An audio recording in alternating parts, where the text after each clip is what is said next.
agradecer a participação de todo mundo aqui nesse debate, nessa manhã de quinta-feira. Thanksgiving, para quem eventualmente estiver nos Estados Unidos, né? E rapidamente me apresentar. Sou o Rafael Japur, CFO da IDRI da Gerdau SA desde 2022.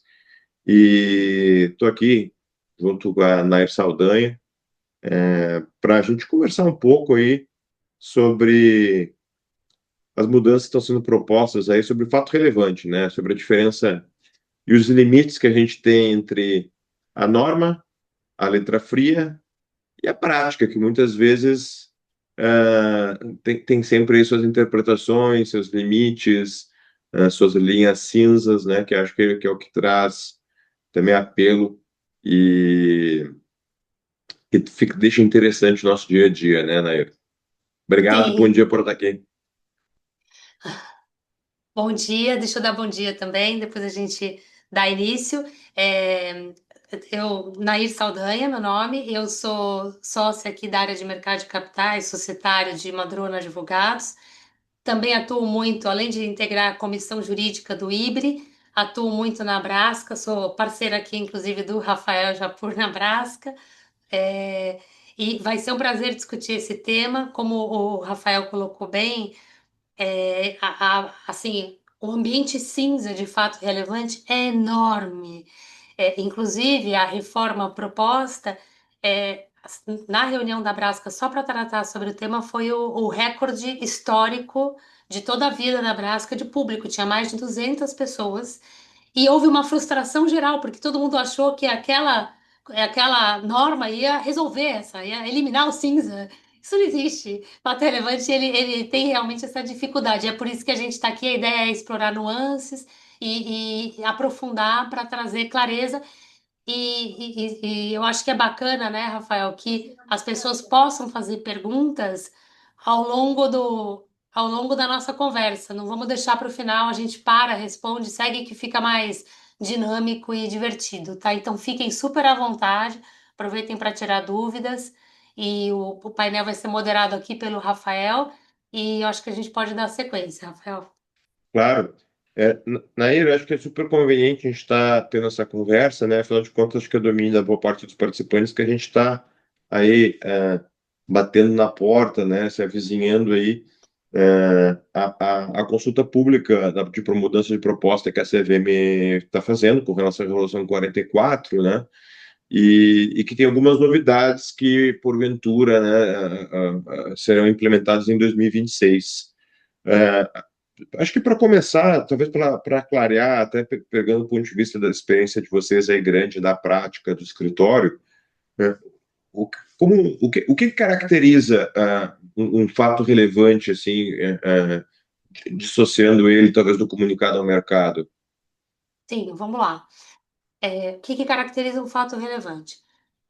Pode ser qualquer evento, ou uma decisão da companhia, ou um ato ou fato relevante que impacte os negócios da companhia, que afete a decisão do investidor ou de comprar, ou de vender, ou de manter papéis. Ele pode pensar, quero vender, mas se ele souber disso, não, não, não, vou manter. Então, isso é fato relevante. Se você tiver também, se isso também impactar a cotação dos papéis, e tiver potencial para impactar a cotação dos papéis, ou também para o exercício de direitos. Quando você fala, mas como assim o exercício de direitos? Vamos supor, você vai ter uma assembleia que vai ser deliberado um determinado assunto. Vamos supor que seja um aumento de capital, uma subscrição privada. Aí você fala, mas por que a gente está fazendo aumento de capital? O acionista pode se perguntar. A gente é autogerador de caixa, não tem razão de ser, porque o aumento de capital ele tem um aspecto sensível. Todos os acionistas que não conseguem contribuir são diluídos, que é um efeito muito relevante. Mas aí você tem uma determinada informação que se você divulgasse antes, ele vai falar, ah, tá bom, a gente precisa realmente desse aumento. Então, esse é um exemplo, porque exercício de direitos, esse é um exemplo que eu estou dando direito de voto. Mas você pode ter elementos que sejam relevantes para o acionista decidir sobre o exercício do direito de recesso, sobre o exercício sobre subscrever ou não um aumento de capital. Enfim, você tem outras nuances que podem existir, então que vão além dessa questão de impactar, mas é uma percepção. Você tem que pensar, dada a companhia, dado o histórico de resultados, os negócios, esse fato tem essa potencialidade, se ela tiver, você está diante de um fato relevante. Quando a gente fala decisão da companhia, a gente fala mais, porque a norma fala Assembleia Geral ou reunião do conselho. Daí você fala, mas como é que é? Quando que é uma, quando que é outra? A ideia é quando você está diante de uma decisão final. Porque, por exemplo, para determinadas matérias, o conselho é o órgão de deliberação final para as matérias de competência dele. Mas se o conselho está deliberando um assunto relevante, mas é uma proposta que vai para a Assembleia, não necessariamente você está diante de um fato relevante. Mas assim, tudo você tem que analisar no caso a caso, porque você fala, essa deliberação, essa ata vai ser pública, vai ser publicada, tenho 7 dias para publicar. Tá, aí eu vou publicar, mas aí eu. E o fato relevante sairia quando? Você tem que levar tudo isso em conta para você dosar. Mas o trigger oficial seria uma decisão que fosse definitiva e não uma decisão preliminar ou interna ou em termos de proposta para poder trigar. Outro elemento importante é quando a gente olha aquele rol da 44. Aquele rol, ele é exemplificativo e ele é de fatos potencialmente relevantes. Então, significa o quê? Que tem inúmeros eventos que não estão lá e que tem eventos que estão lá e que não são um fato relevante necessariamente. Então, tem que ser. Ali é uma linha, é uma lista sugestiva, tá? E, inclusive, a gente, ao longo aqui, vai surgir essa discussão, mas a CVM, inclusive, na proposta de reforma, está mexendo nessa lista também, tá? E tem Tá bom. outros eventos. Quer falar alguma coisa? Não, não, achei que você tinha concluído, desculpe. Não, não. Tem também, tem situações diversas na regulação esparsa aí da CVM, onde tem previsão, ou na regulação, em norma mesmo, ou no ofício CEP, que é uma orientação da área técnica, de que aquele determinado evento seja sempre divulgado via fato relevante. E aí você não tem muita alternativa. Então, por exemplo, quando você vai aprovar um plano de recompra de ações, você faz um fato relevante. Se você vai divulgar, alterar ou descontinuar projeções, fato relevante. Se você, estou dando exemplos aqui, se você vai contratar ou vai descontinuar a contratação de um formador de mercado, fato relevante. Se você realiza uma OPA, decide realizar uma OPA, também fato relevante. Ou uma oferta de distribuição de valores imobiliários, tipo um follow-on, alienação de controle acionário, não tem conversa, não tem dúvida. Grupamento de ações, reorganizações envolvendo cisão, incorporação e várias outras. Então, tem que atentar também para a legislação específica, tá? E outra visão que a CVM tem, muitas vezes, algumas companhias resolvem fazer divulgação antecipada de informações financeiras. Não vou assim, tem aqueles cuidados que ela pede, dizer que não são auditadas, dizer que são preliminares, mas tipicamente se espera que elas sejam divulgadas via fato relevante. Por quê? Porque não obstante demonstração financeira, chame demonstração financeira, ITR chame ITR, tudo isso é naturalmente, intrinsecamente relevante. É relevante, ponto. Só que assim, pode ter discussões onde você está fazendo uma divulgação preliminar de algo que não traz nem uma mudança importante em relação aos últimos números divulgados e nem uma mudança importante em relação à expectativa do mercado em relação aos números. Então, nesse caso, pode ter espaço para mesmo isso ser um comunicado ao mercado, tá? Então, assim, aqui eu estou dando uma visão geral, eu acho que ao longo da nossa conversa vão surgir outras nuances, Rafael. Tá bom.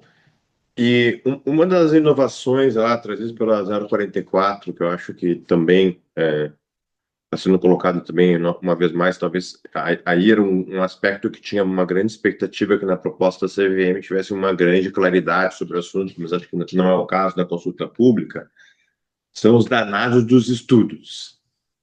Quando uma empresa, quando diz, olha, segundo a letra fria lá da 44, olha, a partir do momento que a empresa inicia estudos para uma reorganização societária, ou por alguma transação, etc., isso já é considerado um fato relevante por exemplo, seja né, a não negociação com os ativos por parte dos administradores e pessoas com informação material não pública, né? Como é que é a visão de vocês um pouco sobre isso e o que a gente pode esperar da, da proposta na consulta pública? Nesse ponto, a reforma não vai trazer luzes, tá? Mas esse é um ponto super difícil. Na verdade, isso que você está mencionando, esses estudos, ele é trazido hoje, né, na Resolução 44, no contexto, na parte que trata de insider trading. Então, o que que ele diz? Ele diz que ele presume, é uma presunção relativa, mas que há uma presunção relativa de que são fatos relevantes estudos ou análises sobre reorganizações societárias, mudança de controle, cancelamento de registros de companhia aberta, mudança de segmento de listagem. Também fala de pedido de recuperação judicial e extrajudicial e de falência pela própria companhia. Então, assim, isso, quando a gente fala, primeiro, presunção relativa, você fala, o que que é isso, né? É, ele tem um efeito prático de inverter o ônus da prova.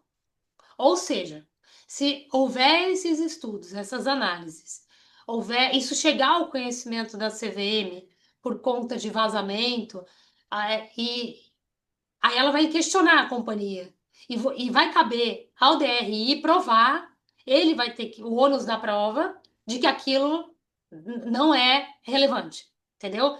De que era uma coisa, enfim, ele vai ter que sustentar ao contrário. Quando a gente fala de insider trading, eu acho importante a gente ter em mente, até entender por que isso está aí dentro, porque insider trading é o pano de fundo, ele está totalmente interconectado com o fato relevante.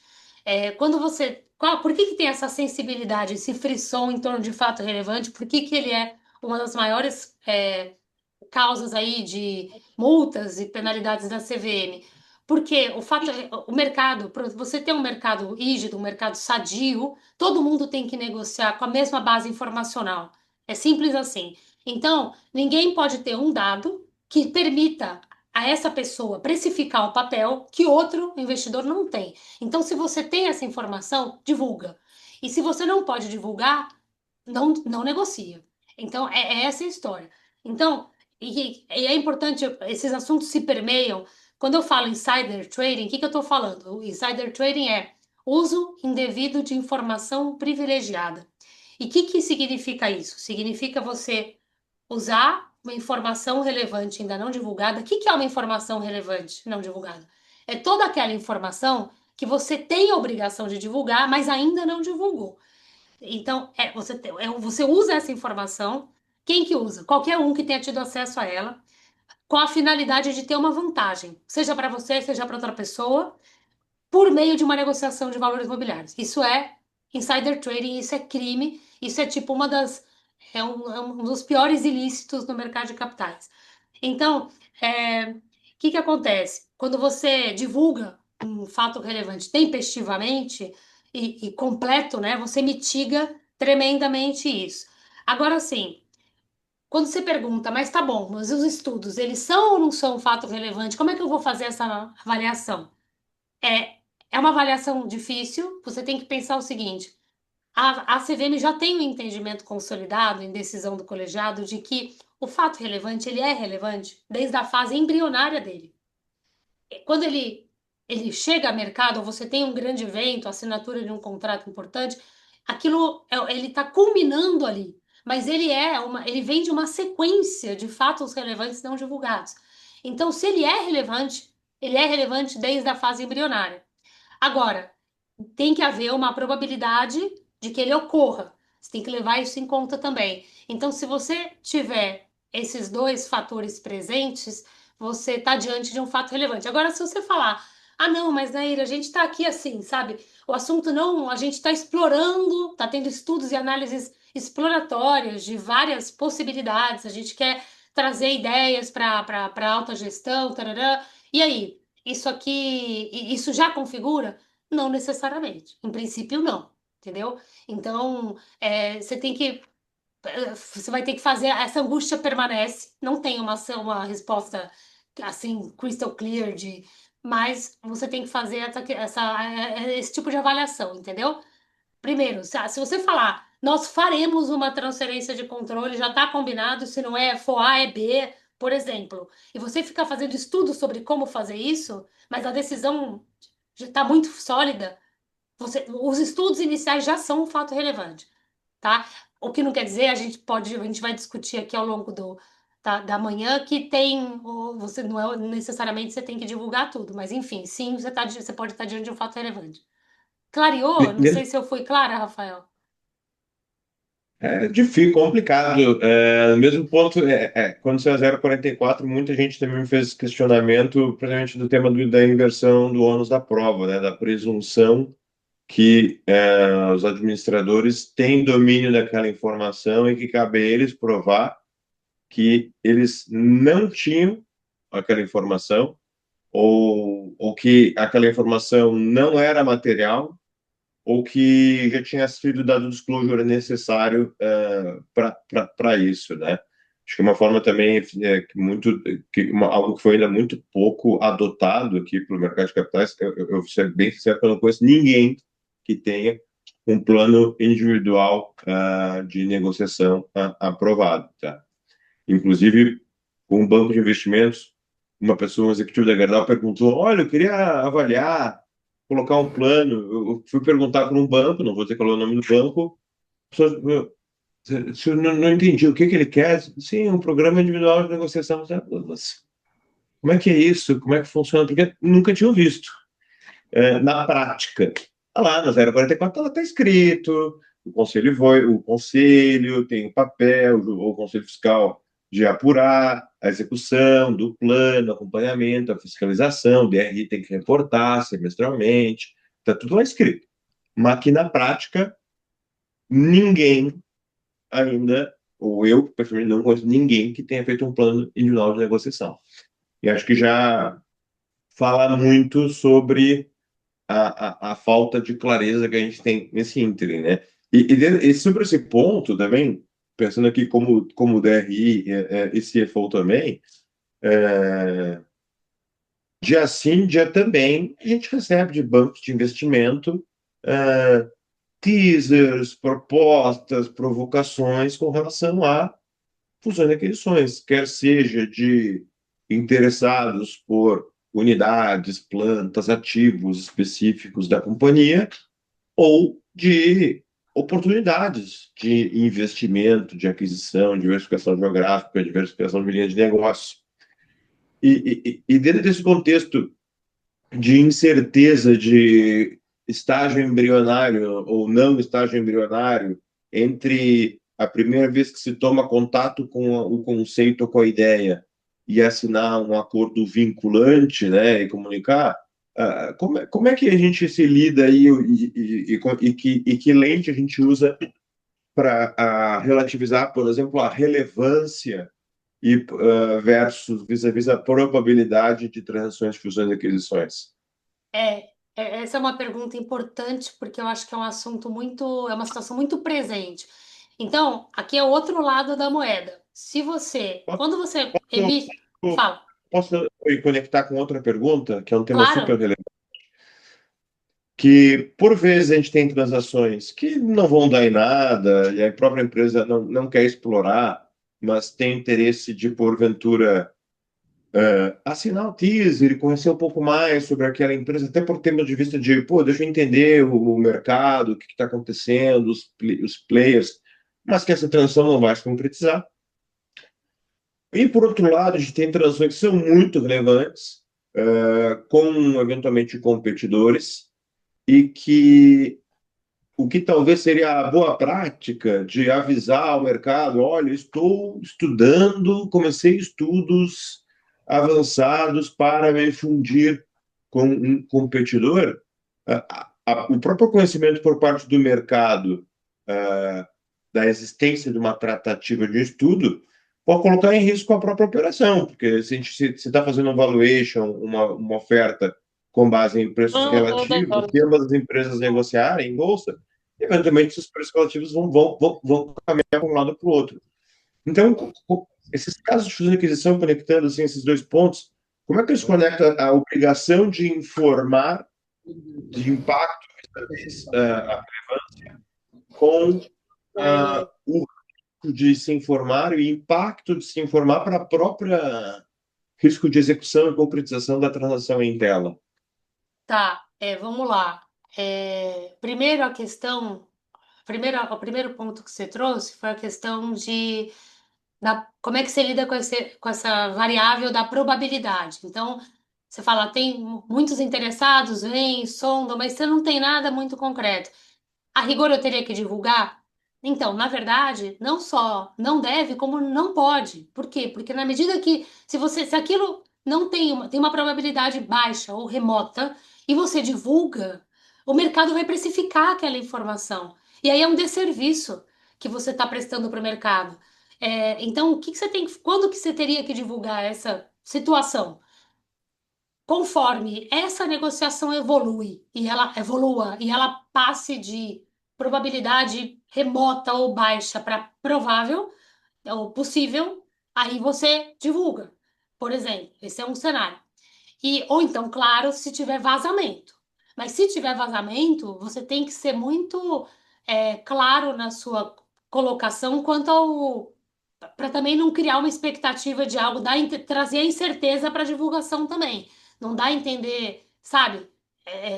Trazer dizer que aquilo não é algo que é provável que aconteça se ainda não foi e vazou, entendeu? Então você tem que ser muito feliz ali na hora de se colocar se acontecer isso. Agora, o outro aspecto que você trouxe é aquilo pode prejudicar a companhia. E aí? Então, vamos lá. Aí é uma outra questão. É extremamente comum, é o que mais acontece, das companhias reterem um fato relevante. Por quê? Cada companhia tem uma situação, eu já vivenciei situações assim muito peculiares, o que é importante para uma, para outra não dá a menor importância de questão de sigilo, mas a regra permite que, se houver legítimo interesse da companhia, você retenha a informação relevante até um determinado ponto, né? Mas o que você retém. Então, você pode fazer isso. Só que tem que ter um legítimo interesse. Aí, o que é esse legítimo interesse? De novo, cada caso é um caso. Tem empresas que têm um controlador muito firme, muito sólido, e se você sinalizar que está tendo uma negociação de mudança de controle, aquilo pode impactar imediatamente. Sim, muitas vezes você não consegue, você não pode, porque o outro não permite, né? Você não consegue dizer quem será. Estou negociando com um fulano. Muitas vezes você fala, estou negociando e deixa em aberto. Então, assim, às vezes essa mudança, seja você identificando ou não o potencial comprador, ela em si já abala os papéis, o preço dos papéis. Você pode criar instabilidade na própria companhia, dentre os colaboradores. Dependendo da situação, se você torna público, por exemplo, você está fazendo uma aquisição muito estratégica de uma outra companhia, você torna isso público, você vai atrair compradores para o seu target. E você não quer, você quer, aumenta a tua concorrência. Então, tem inúmeras situações onde você tem um legítimo interesse da companhia em reter a informação. Então, nesse caso, você pode e deve. A CVM tem uma prerrogativa, do mesmo jeito que você falou, nunca vejo plano de investimento, de fato eles são raríssimos, eu vi pouquíssimos na minha vida inteira, mas uma coisa que eu nunca vi, essa outra possibilidade que tem, que a norma prevê, de você perguntar para a CVM se ela acha que aquilo é ou não, que a companhia pode reter aquilo, né? Que aquilo é um fato relevante, se você pode reter, você perguntar para a companhia, perdão, perguntar para a CVM. Mas aí é uma questão assim complicada, porque um dia eu aprendi, trabalhando há muito tempo atrás para uma grande empresa, ela falava assim, em inglês, era uma empresa americana, multinacional. Ela falava, never ask something when you cannot have no as answer. Ou seja, nunca faça uma pergunta se você não pode ter um não como resposta. Então, se você perguntou para a CVM, você perdeu o controle do negócio. Porque a CVM vai falar, publique. E acabou. Então, assim, eu pessoalmente nunca vi isso. Ou seja, se a companhia entende que ela tem legítimo interesse e ela tem clareza disso, ela deve legitimamente reter e não tem problema. Só que, obviamente, que tem um limite, porque, por exemplo, o máximo que ela consegue, vamos supor, um M&A de alienação de controle. Isso é um evento major na vida de uma companhia. Se você assinar um contrato vinculante, que ainda que seja aquele, né, o signing, não o closing, aquele sujeito a condições precedentes, você tem que divulgar. Então, mas aí você chegou nesse momento, ok. Mas a fase anterior toda, isso é o mais comum, na verdade, Rafael, é o que, pelo menos pelo que eu acompanho, até tem casos, tá? Até assim, tive operações grandes ano passado que, para minha surpresa, não, não, divulga tudo, fala de cara, assim. Então, ok, mas isso é cada caso. A regra geral é isso aí mesmo, de reter no interesse da companhia, e isso é justificável, a CVM entende. Agora tem que ter cuidados, né, em relação a quando você toma esse tipo de medida também. E que cuidados você acha que são cabidos a gente ter em conta quando a gente tem essa questão de reter o fato relevante? Então, assim, ok, tem esse major event, isso pode mudar, a gente tem um acordo de confidencialidade, ou a gente assinou uma non-binding offer, pendente de diligência, etc.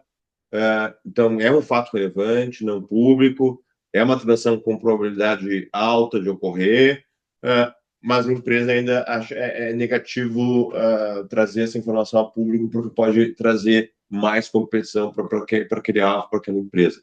Que cuidados específicos aí você acha que tem que ser levados em consideração É, em vis-à-vis o risco de um vazamento? tá, então, primeiro, a companhia deveria, nessa fase, é, monitorar de perto cotação, preço e quantidade negociada como estão. Por quê? Para tentar identificar, antes de receber mesmo o ofício da CVM, uma oscilação atípica. Porque isso é um sinalizador de que provavelmente vazou a informação para o mercado. Então, e monitorar vazamento em si, ou seja, ficar olhando os clippings de notícias o tempo todo para ver e então fazer um monitoramento tanto de vazamento quanto de oscilação atípica, e também deixar preparado minutas de fato relevante, tanto em formato de fato relevante espontâneo da companhia, como em resposta a um ofício da CVM. E se a empresa tiver ações em vários mercados, deixar isso pronto em todos os idiomas de todos esses mercados, porque surgindo a situação você consegue agir rapidamente. Uhum, tá bom.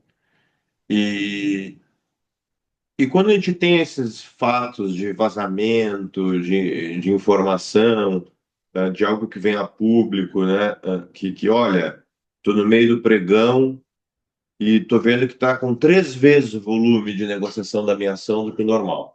Muitas vezes a CVM já vai mandar ao longo do dia mesmo um robozinho, né, manda lá o monitoramento, mas digamos que você tenha visto antes e queira se antecipar isso.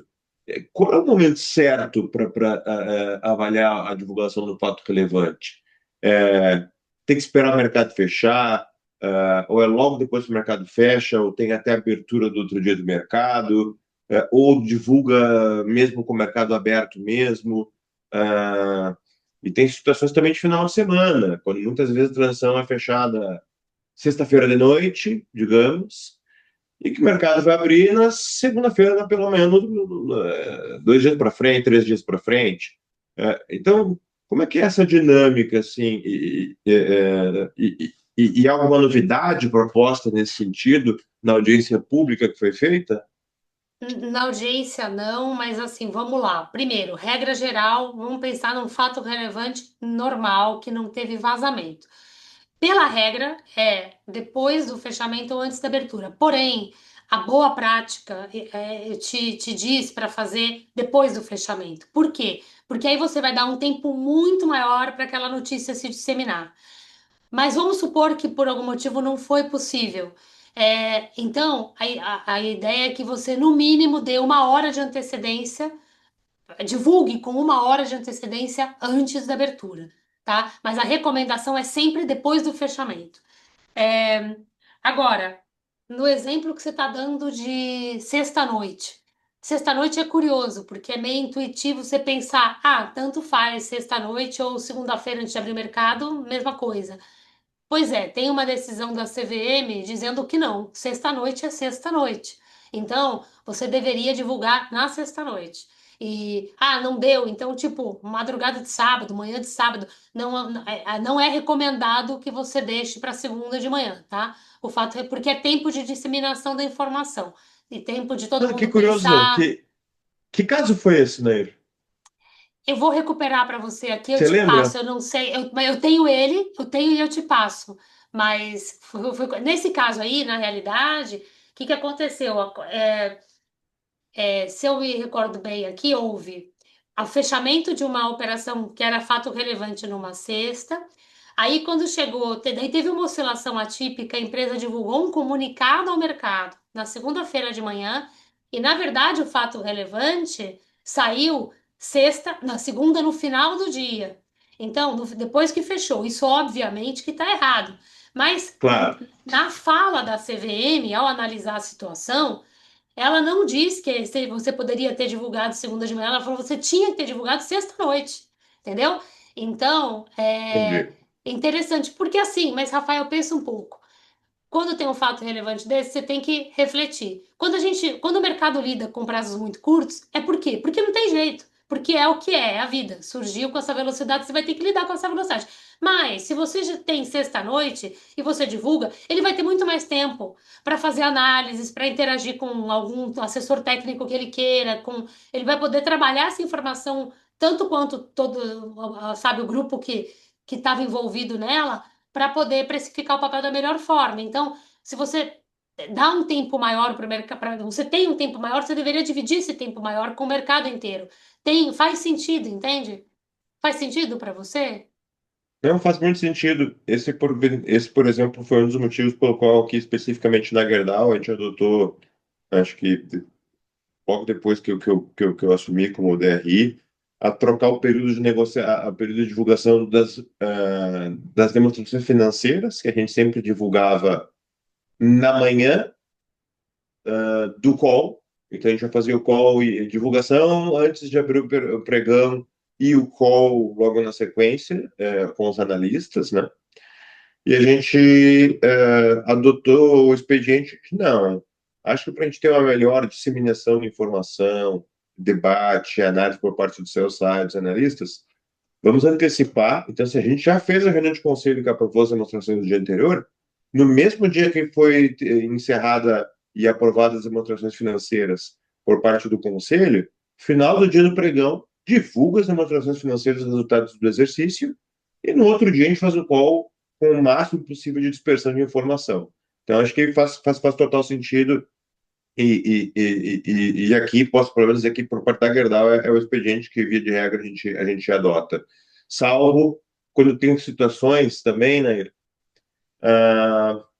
que a gente tem que relativizar um pouco e ajustar. A que me refiro? Quando a gente está fazendo transações internacionais de fusões e aquisição, onde por vezes você está num fuso horário onde a bolsa já fechou, mas a contraparte, está no lugar onde a bolsa está aberta ainda. Então, o fato de uma companhia divulgar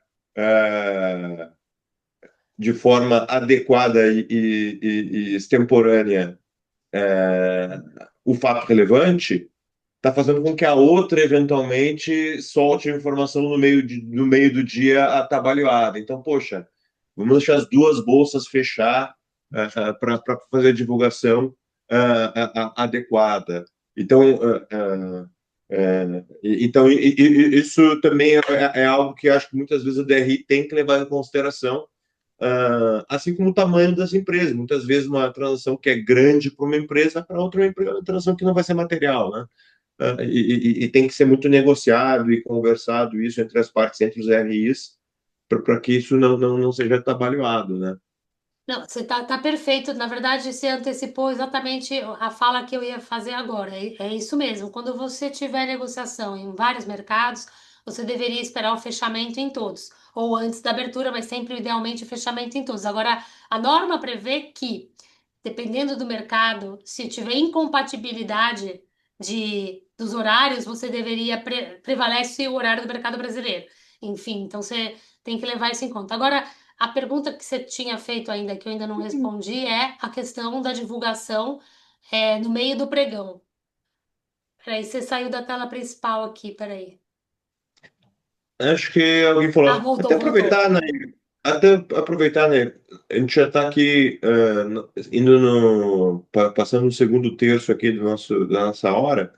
Será que o pessoal tem alguma pergunta, alguma interação que a gente tenha para fazer com o público? A gente já falou um bocado de coisa até aqui. Será que alguém gostaria de fazer alguma pergunta dos participantes?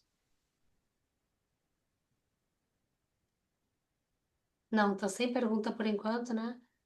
Tem perguntas? Então vamos lá. Fiquem à Segue lá, vontade, né? turma. Vamos então. Mas, ó, ele não precisa ser no chat também. Eu acho até mais interessante a gente soltar o áudio, a pessoa fala, né? Não precisa mandar pelo chat, só se quiser. Mas então, se for durante o mercado aberto, o que acontece? Vamos supor que você está numa operação dessas relevantes, por exemplo, mudança de controle, e vazou. Vazou e aí virou uma montanha-russa a negociação logo cedo. Não tem condição de você esperar isso para o final do dia, não tem condição de você esperar o mercado fechar. Você tem que divulgar no meio do expediente. Então, o procedimento é, você tem que ligar para a B3 para que ela suspenda, você vai procurar ali pelo diretor de negociação eletrônica da B3, pedir a suspensão da negociação dos papéis da companhia e aí você solta o fato relevante.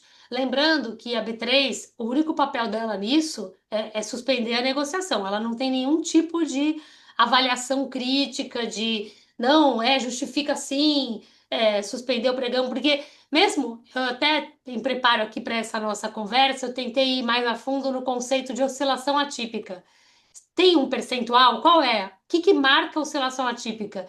E aí o que nós encontramos em decisões da CVM, em manifestações da CVM, foi que não há, e é de propósito, que é para ficar totalmente aberto e poder ver caso a caso. Ou seja, é, vai ter que ser uma avaliação subjetiva da companhia e isso tem que ser feito isso às vezes é necessário mesmo e tem que ser feito, tá? Agora isso é fato relevante, né? Comunicado a qualquer hora do dia, sem problema nenhum.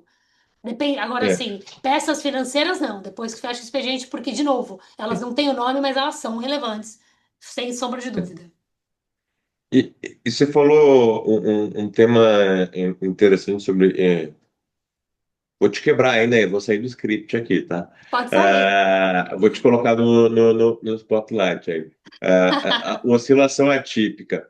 Ah, por vezes, agora está mudando, né, o comunicado, né, de oscilação atípica, mas por vezes o texto você vê que é um texto default que vem da CVM com relação ao questionamento, né, ofício de oscilação atípica, né? E por vezes tem tem um motivo muito óbvio por conta de por que que teve uma oscilação atípica no dia. Vou dar um exemplo aqui. Gerdau, produtora de aço, com operações nos Estados Unidos, no Brasil. A gente teve lá em abril o Liberation Day, quando o presidente Trump divulgou as tarifas lá em abril, né, para todo mundo com relação a vários produtos, né? E houve uma grande oscilação naquele dia em todos os ativos expostos, mais ou menos, né? Teve um grande risk-off, né, com relação a. E veio ofício, poxa, sua ação caiu 4% e o volume foi duas vezes o volume normal. Há algum fato, etc., que justifique, etc. E aí sempre, muitas vezes, fica o questionamento. Você, poxa, isso não foi algo provocado pela companhia. é um fato que eventualmente é relevante? É relevante. Impacta a decisão de comprar ou vender ações? Impacta. Ah, mas não foi provocado ou feito pela companhia. Então, ao responder o ofício, eu respondo: olha, foi feita uma mudança de lei, etc., que pode afetar a companhia. E interpreto um fato externo para fazer a inferência, a ilação de explicar por que a ação teve uma negociação típica naquele dia, ou que praticamente vou dizer que é como a Gerdau tipicamente responde, dizer não há nenhum fato relevante não público de domínio de informação de domínio da empresa que justifique a oscilação atípica. A gente geralmente vai por esse caminho, nunca tivemos, mas a gente sempre fica com esse sentimento, poxa, será que eu não estou sendo muito raso e muito literal na aplicação da 044, simplesmente dizer que não tem um fato relevante tão público, sendo que há um fato lá fora, no mundo, que importa, que é relevante? É que assim, eu entendo essa angústia, eu também passo por ela quando eu apoio clientes nas respostas a esse tipo de ofício. Mas assim, eu concordo com você, tá, Rafael? Porque o que a companhia quer detectar aí é vazamento.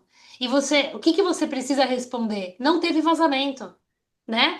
E assim, até é bom você falar isso que para lembrar que o DRI tem um papel previsto expressamente na norma de, em havendo um vazamento, sair questionando todo mundo lá dentro, todo o conselho, toda a diretoria, para saber se tem que fazer ali uma via crucis e falar: ei, CPFs. exato, aconteceu alguma coisa que, né, não chegou aqui, deveria ter. E que pode acontecer também. Isso é só um papel de, assim, job description, de é esperado que o DRI faça isso. Mas, tendo feito, não há nada, e houve um evento externo, você não precisa falar do evento externo, porque ela quer saber se teve vazamento e também o evento externo. Isso é uma coisa de uma complexidade, porque tem vários fatores, nem sempre é simples isso, né? E não é isso que ela está procurando. Então você não precisa responder, não. Eu acho que a tua resposta é a melhor resposta.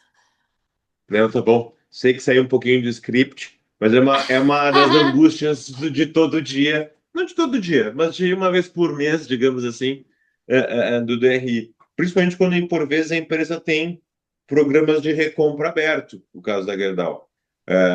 Porque aí fica aquela questão, poxa, mas você negociou e tinha uma informação que o público não sabia, mas no fim a gente está falando de vazamento, a gente está falando de informação material, informação, fato relevante, não público. E desculpa, é que eu estou referindo aqui ao conceito traduzido da norma em inglês, que eu acho muito feliz, de NPI, né, e INPA, né, olha, informação material não pública, que muda, que é relevante para mudar a decisão de investir ou não investir no ativo, né? E agora que você falou dessa questão do dever fiduciário do DRI, de, poxa, quando você recebe esse ofício, questionar o conselho, o controlador, tipo, poxa, houve algum vazamento, tem alguma coisa que está sendo tratada que não veio à luz aqui do DRI, que a gente deveria reagir proativamente ou reativamente, etc. Queria aproveitar e te perguntar um pouco sobre a governança. Além desse dever normal, cotidiano, né, de estar informado, de buscar as informações, que tipo de instrumentos, processos e de governança as empresas deveriam observar para mitigar o risco associado com insider trading, quando a gente tem essas situações de informações pendentes de divulgação, ou de fatos relevantes pendentes de divulgação?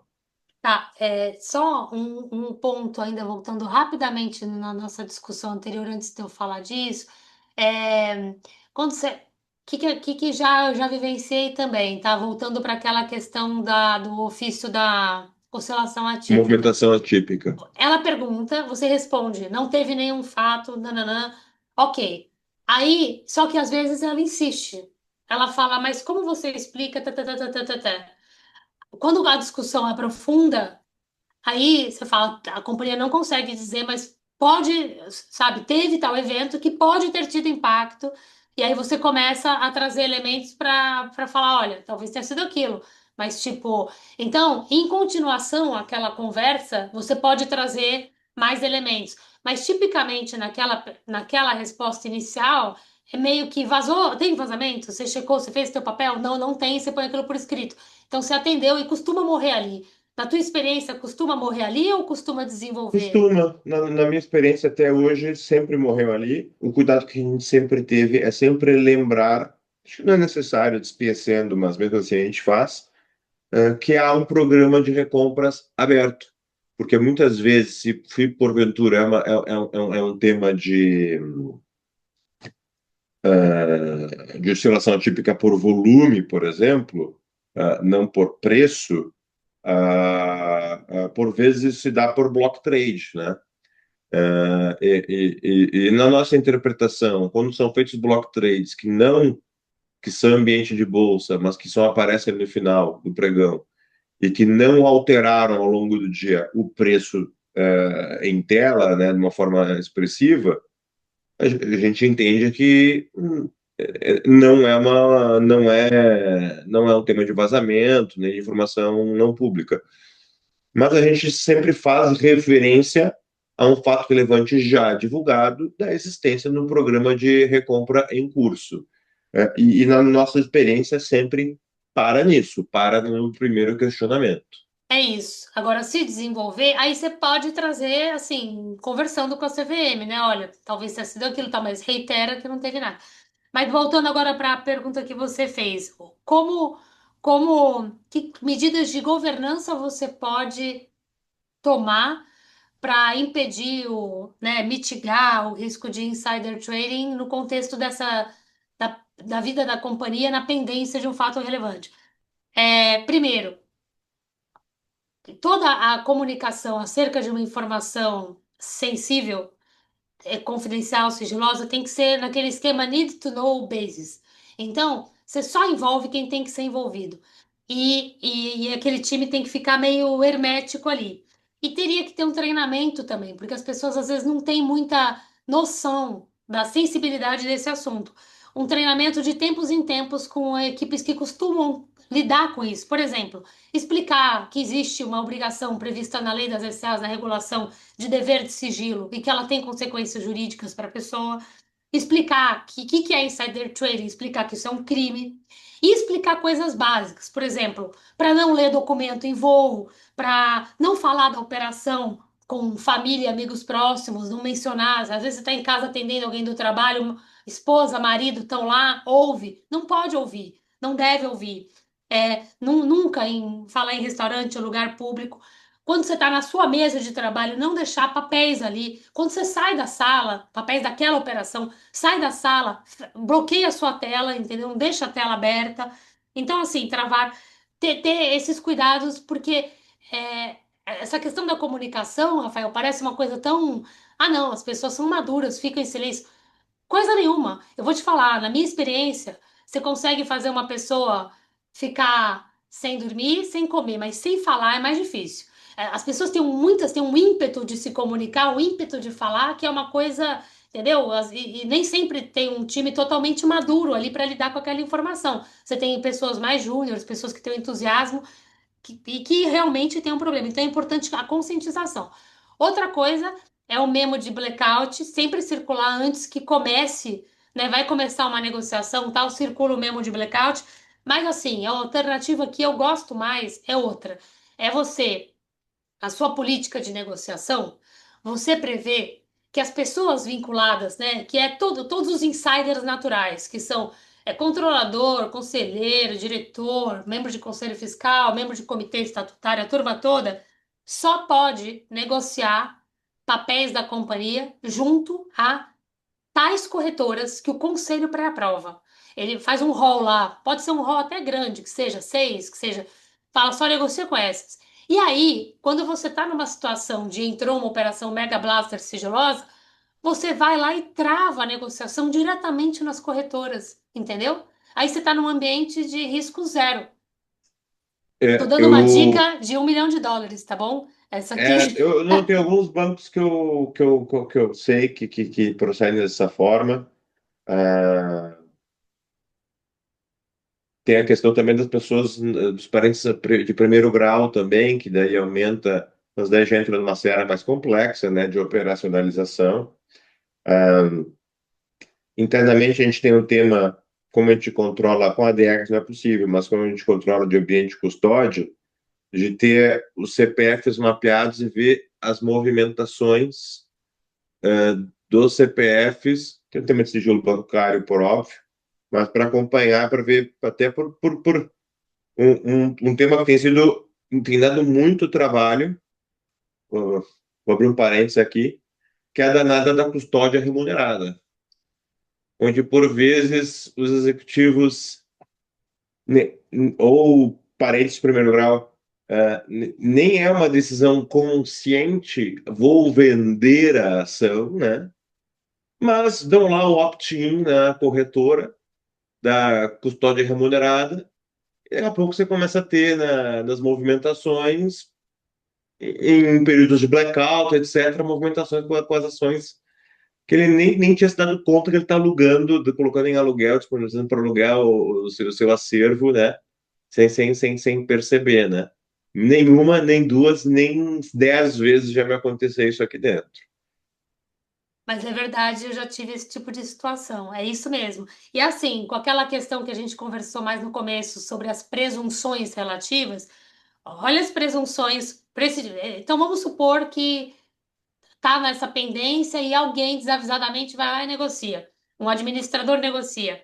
Então a CVM hoje presume que quem negociou, dispondo da informação relevante, não divulgada, fez uso da informação na negociação. Primeira presunção. Segunda, que todos os controladores, administradores, todos aqueles insiders que eu citei, têm acesso, ela presume que eles têm acesso a toda a informação relevante não divulgada.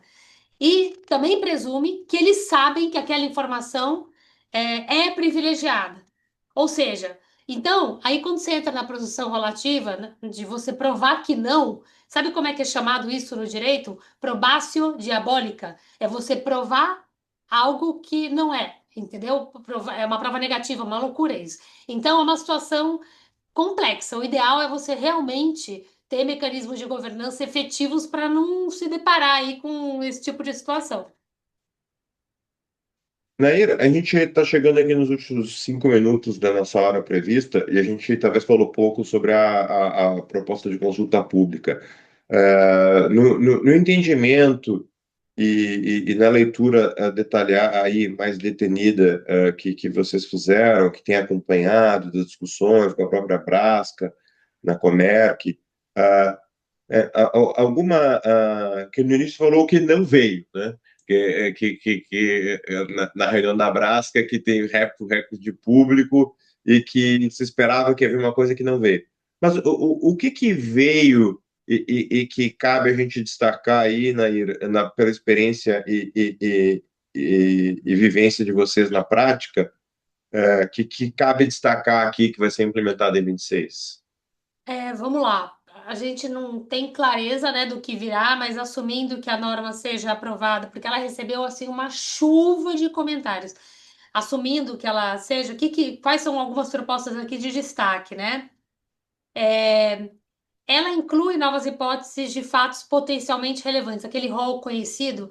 Então, por exemplo, sabe quando você tem que fazer aquela comunicação que você recebe de um investidor que teve uma negociação relevante quando você oscila, quando Sim, você a variação cruza de os participação societária dos 5 em 5. do múltiplo de 5, é. Então, quando você recebe uma comunicação dessas, onde ele informa que tem por objetivo alterar a composição do controle ou da estrutura administrativa da companhia, isso é um fato potencialmente relevante. Da mesma forma, né, se alguém que tinha feito essa comunicação vende a participação, isso também seria um fato relevante. Quando lança uma OPA ou quando realiza uma oferta pública de distribuição de valores imobiliários. Esses seriam os que ela está incluindo. Curiosamente, ela está excluindo alguns. Eu já digo que eu não concordo, que é plano de outorga de opção. Por quê? Porque ela está dizendo que isso não é um exemplo de fato relevante. Eu entendo que é, porque o plano de opção, ele é dilutivo, né? Então, você tem que dar, às vezes ele fala, ó, até 5% do capital, o investidor precisa poder fazer essa conta, mas enfim, ela está tirando isso do rol e está tirando o outro, que é mudança na composição do patrimônio da companhia. E eu concordo que é uma coisa meio, né? Outra coisa que ela faz é definir o comunicado ao mercado, trazer um rol exemplificativo. O comunicado ao mercado, na verdade, ela acaba definindo no sentido de o que não é um fato relevante, mas que traz uma informação útil para a companhia. E ela dá alguns exemplos.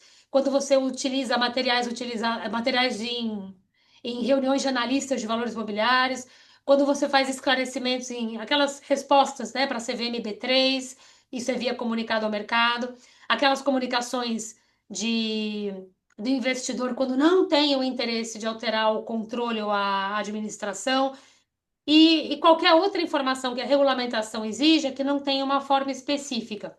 Outro ponto interessante é que ela cria uma presunção de boa-fé é, na divulgação irregular do fato relevante. O que é divulgação irregular? Você divulga um fato relevante, mas como comunicado ao mercado. Só que ela coloca a presunção de boa-fé, mas ela também lista hipóteses é, que te afastam essa presunção. Então, por exemplo, se você tiver uma informação, essa informação que você divulgou, se ela vinha sendo mantida em sigilo e escapou o controle, se são informações sobre tratativas que estão em andamento sobre um acordo vinculante que foi assinado, se as informações divulgadas, é, no período de 15 dias após essa divulgação, acontecer a negociação por acionistas controladores, diretores, membros do CA ou do Conselho Fiscal, ou se for formalizado nesses 15 dias o tal plano, plano individual de investimento ou desinvestimento. Já vi E mais unicórnios que esses planos. então. E aí, e outra coisa, ela também olha pro histórico, para a prática histórica da companhia. Tipo, ela sempre divulgou aquele tipo de informação como um fato relevante. Por que que ela mudou para comunicado ao mercado agora? Então, ela olha também a conduta histórica da companhia. Esses elementos, eles afastam a presunção de boa-fé, tá? Ah, Que interessante. mais que tem aqui? Peraí, deixa eu ver aqui.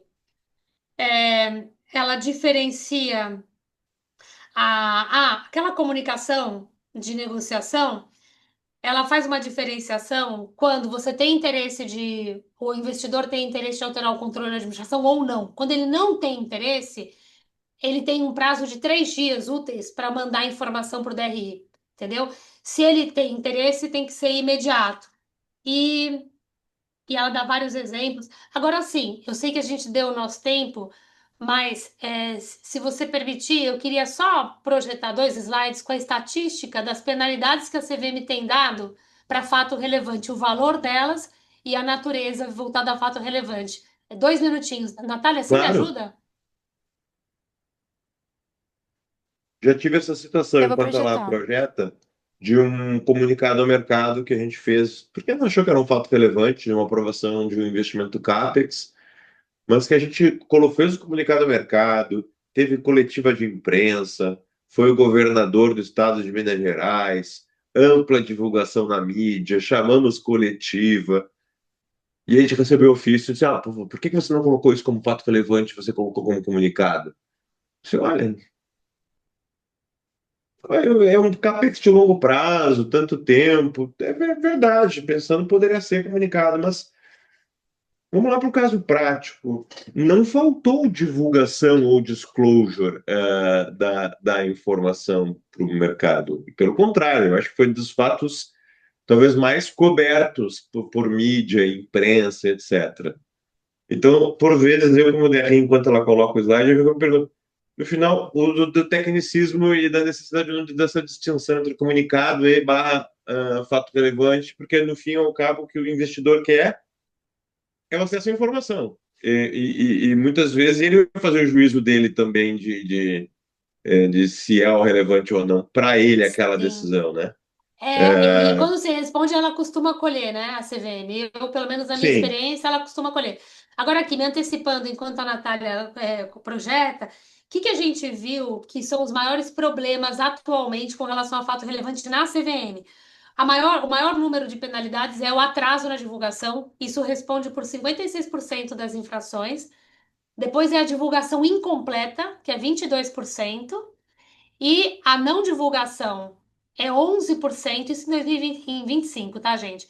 E a divulgação por meio inadequado, ou seja, isso que a gente acabou de falar, Rafael, você divulgar por o fato relevante por comunicado também responde por 11% das infrações. Aqui a Natália está projetando os valores, tá?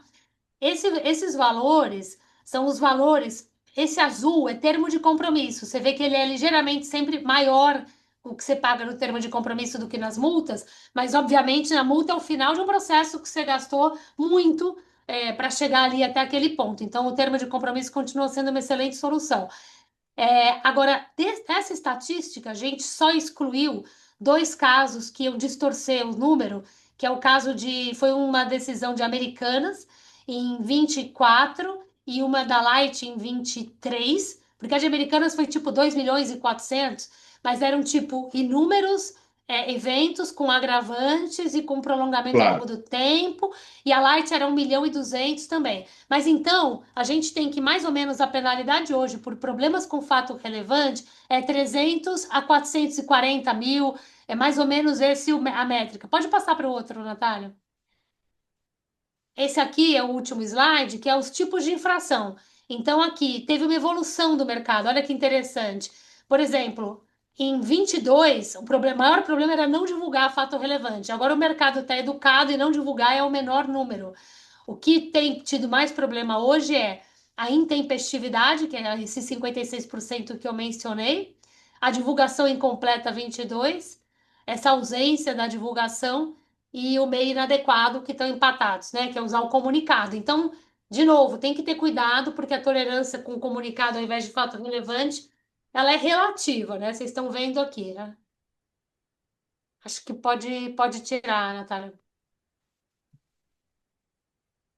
Mas Tá é isso, bom. eu não sei se alguém quer fazer alguma Nair, pergunta. super. Não, acho que a gente já chegou ao nosso tempo. Queria Sim, agradecer a chegamos. todos aí que participaram, aí que prestigiaram a Nair aí na sua E o Rafael? sabedoria.